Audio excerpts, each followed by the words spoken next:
ராகவ் வந்து அபியை ரொம்ப தவறாக புரிஞ்சுக்கிட்டு என்ன பண்ணுறாரு, வேறு வழி இல்லாமல் அபியோட கல்யாணம் நின்றுச்சுன்னு பாட்டி சொன்னோன்னே வேறு வழி இல்லாமல் தாலி கட்டுறாரு அபி கழுத்தில்.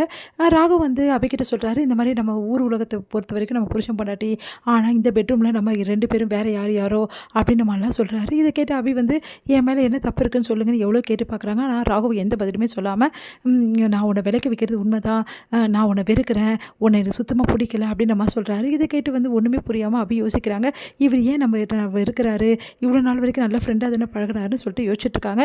இந்த சூழ்நிலையில் வீட்டில் உள்ளவங்க எல்லாருமே வந்து ஒரு முடிவு பண்ணுறாங்க. இவங்களுக்கு உடனே வந்து கல்யாணம் நடந்துச்சு. ஆனால் சொந்தக்காரங்க நிறைய பேர் வந்து கேட்குறாங்க, வந்து ராகவுக்கு எப்படி கல்யாணம் நடந்துச்சு, ஏன் எங்களை கூப்பிடல அப்படின்னு சொல்லிட்டு கேட்குறாங்க. அதனால் வந்து ஒரு ரிசப்ஷன் மாதிரி ஏற்பாடு பண்ணி உங்களுக்கு வச்சிடலாம் அப்படின்னு சொல்லிட்டு முடிவு பண்ணி அதற்கு வந்து ஏற்பாடெல்லாம் பண்ணிகிட்ருக்காங்க. இந்த சூழ்நிலையில் இங்கே என்ன பண்ணுறாங்க, ட்ரெஸ் எடுத்து வந்து கொடுத்துட்டு போகிறாங்க. நம்ம வந்து அஞ்சலி அபிக்கு. அபி வந்து சரி ஓகே அந்த புடவையை கட்டிக்கலாம் அப்படின்னு சொல்லிட்டு அந்த புடவையை வந்து ப்ளவுஸ் போட்டு கட்டுறாங்க. அப்போ ப்ளவுஸ் வந்து ரொம்ப டைட்டாக இருக்குது. என்ன இந்த ப்ளவுஸ் இவ்வளோ டைட்டாக இருக்குது அப்படின்னு சொல்லிட்டு என்ன பண்ணுறாங்க, பார்த்துக்கிட்டே இருக்காங்க. அதுக்கப்புறம் தலையை வாரிட்டு இருக்காங்க. சீப்பு வந்து கீழே விழுந்துடுது. சீப்பை எடுக்கிறதுக்காக குனிகிறாங்க. அப்போ ப்ளவுஸ் வந்து அப்படியே வந்து விட்டுடுது, வந்து கிழிஞ்சிடுது.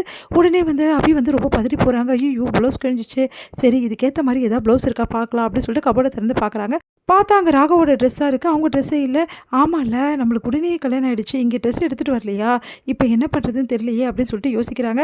சரி ஓகே வேறு வழியே கிடையாது, நம்ம ஐடியா பண்ணி தான் ஆகணும் அப்படின்னு சொல்லிட்டு என்ன பண்ணுறாங்க, அந்த ப்ளவுஸை மட்டும் கழட்டி கையில் வச்சுட்டு கரெக்டாக வந்து என்ன பண்ணுறாங்க, நம்ம ராகவோட ஷர்ட் எடுத்து போட்டுக்கிறாங்க.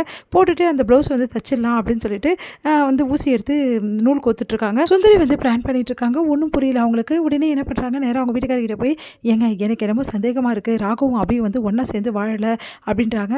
அது எப்படி உனக்கு தெரியும், நான் போய் பார்த்தேங்க, அவங்க பெட்ரூமில் வந்து கரெக்டாக வந்து ராகவுக்கு வந்து பக்கத்துலேயே ஒரு பாய் இருக்குது, அந்த பாய் தான் அவள் போட்டு படுத்து தூங்குறா போட்டுருக்கு, அப்பா அவங்க 2 பேரும் சேர்ந்து வாழலைன்னு அர்த்தம். இங்கே பாரு தேவையில்லாதெல்லாம் எதுக்கு பேசிகிட்டு இருக்க, அதெல்லாம் ஒன்றும் இருக்காது, எனக்கு என்னமோ சந்தேகமாக இருக்குங்க அப்படி சொல்லிட்டு இருக்காங்க. பத்தாதுன்னு ராகவ் வந்து அவங்க அம்மாவோட வலையில் அவளுக்கு தரவே தரல, அதனால் கண்டிப்பாக வந்து அவங்க 2 பேர் சேர்ந்து வாழ வாய்ப்பே இல்லை, இது ஏதோ நடந்திருக்குங்க, அதனால தான் வந்து இவங்க 2 பேரும் வந்து சேர்ந்து வாழ மாட்டேங்கிறாங்க, அது என்னென்னு கண்டுபிடிக்கணும் அப்படின்னு சொல்லிட்டு யோசிக்கிறாங்க. இங்கே இது எல்லாத்தையும் ராகவ் கேட்டுறாரு. ராகவ் அதிர்ச்சி அடைகிறாரு. இந்த சித்திக்கு வந்து சந்தேகம் வந்துடுச்சு, இவங்க சந்தேகத்தை வளர விடக்கூடாது அப்படின்னு சொல்லிட்டு யோசிச்சுட்டு வந்து ரூமுக்கு போகிறாரு. இங்கே பார்த்தா எங்கே போயிட்டா இவ அப்படின்னு சொல்லிட்டு குரல் கொடுக்குறாரு. அபி அபின்னு சொல்லிட்டு, ஐயோ வந்துட்டாரு டென்ஷன் பார்ட்டி, இப்போ என்ன பண்ணுறது அப்படின்னு சொல்லிட்டு அபி போயிட்டு என்ன பண்ணுறாங்க, ப்ளவுஸை தச்சு ப்ளவுஸ் அங்கே வச்சுட்டு நேராக போய்ட்டு ஒழிஞ்சிக்கிறாங்க ஒரு போர்வையில். உடனே வந்து எங்கே போயிட்டா இவ அப்படின்னு தெரிய பார்த்தா உள்ளே இருக்காங்க. உள்ளே இழுத்து வெளியே வந்து நிற்க வைக்கிறாரு. என்ன இதெல்லாம் ஏன் ஷர்ட்டு எதுக்கு எடுத்து போட்டேன்னு சொல்லிட்டு கத்த வராரு. அப்போ கரெக்டாக வந்து அங்கே வந்துடுறாங்க சுந்தரி.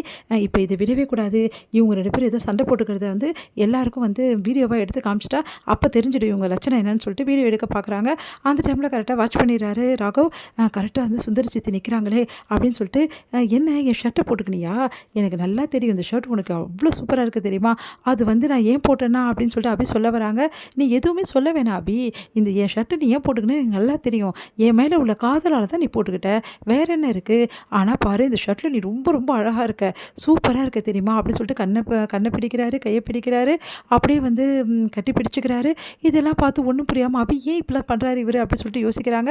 பார்த்தா வந்து ரகசியமாக காதோரமாக சொல்கிறாரு, அங்கே பாரு எங்கள் சித்தி நிற்கிறாங்கன்னு. திரும்பி பார்க்குறாங்க. ஓ இதுக்காக தான் இவ்வளோ நடிக்கிறாரா அப்படின்னு சொல்லிட்டு, கண்டினியூ பண்ண நடிப்பை புரியுதா அப்படின்னு சொல்லிட்டு அப்படியே வந்து பேசிகிட்டு இருக்காரு. இங்கே பாரு உனக்கு நான் வளையல் எடுத்துகிட்டு வந்தேன், அதுக்கப்புறம் நான் வந்து கொடுக்கவே மறந்துட்டேன், அதான் இப்போ எடுத்துகிட்டு வந்திருக்கேன், வா நான் என் கையாலே போட்டு விடுறேன்னு சொல்லிட்டு அவங்க அம்மா வந்து வளையலை வந்து அவர் போட்டு விடுறாரு. அதை பார்த்துட்டு வந்து அவங்க சித்தி குழப்பமடைகிறாங்க. இது